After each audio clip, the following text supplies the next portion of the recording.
সরস্বতী পুজো। মোটামুটি সবাই এদিন সাজগোজ করে ঘুরতে বেরিয়ে পড়ে। আমিও বললাম আমার হাজবেন্ডকে, চলো না কোথাও থেকে একটু ঘুরে আসি। তার উত্তর ছিল, ধের আমাদের কি আর এখন শাড়ি পাঞ্জাবি পরে স্কুল কলেজে যাওয়ার বয়স আছে গো। এক্স্যাক্ট কত বয়স অবধি স্কুল কলেজে যাওয়া যায় সরস্বতী পুজোয় আমার জানা নেই, তোমরা জানলে আমাকে একটু কমেন্টে প্লিজ জানিও। ঠিক আছে, স্কুল কলেজ নয় নাইবা গেলাম, অন্য কোথাও তো যেতেই পারি। ছুটির দিন ঘরে বসে বোর হওয়া যাবে না কোনোভাবে, তাই হাবড়া থেকে সোজা চলে আসলাম ব্যান্ডেল।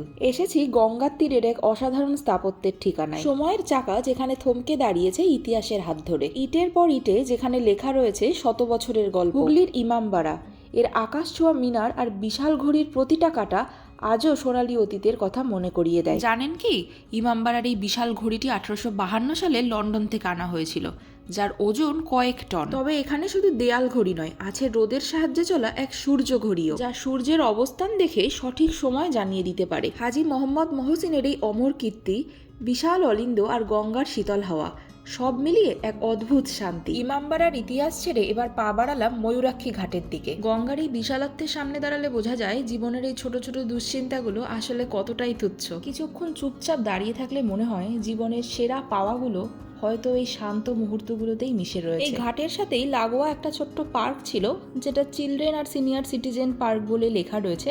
সেখানেও একবার ঢু মেরে আসলাম। বাচ্চা আর প্রবীণদের পার্ক হলেও দেখলাম এখানে সব বয়সী মানুষেরই আনাগোনা রয়েছে। এবার আমাদের ব্যান্ডেল থেকে হাবড়া ফেরার পালা। ফেরার পথে রাস্তার পাশে 2-3টে প্যান্ডেল চোখে পড়লো। সেখানে দেখে নিয়েছিলাম মা সরস্বতীর অপরূপ সুন্দর প্রতিমা। আর একটা মজার বিষয় হলো, এইভাবে প্যান্ডেলে ঘুরে ঘুরে সরস্বতী ঠাকুর দেখা, এটা আমার জীবনে প্রথমবার ঘটলো।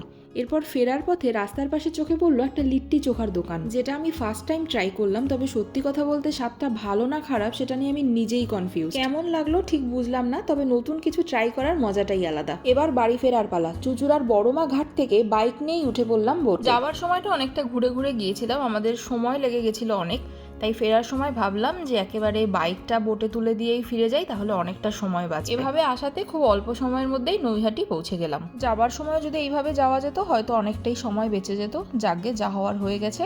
ফেরার সময় একবার বড় মাকে দর্শন করে ফিরলাম। সব ঘোরাঘুরি শেষ, তবে বাঙালির সফর কি পেট পুজো না করে কখনো শেষ হতে পারে? চলে আসলাম নৈহাটির স্পেশাল বোম্বে বিরিয়ানিতে।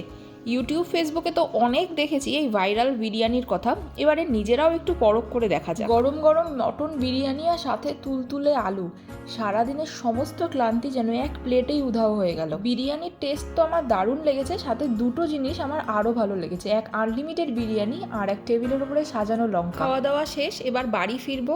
চাদরটা ভালো করে মুড়ি দিয়ে নিলাম, কারণ গরম বিরিয়ানি খেয়ে ঠান্ডাটা যেন একটু বেশিই লাগছে।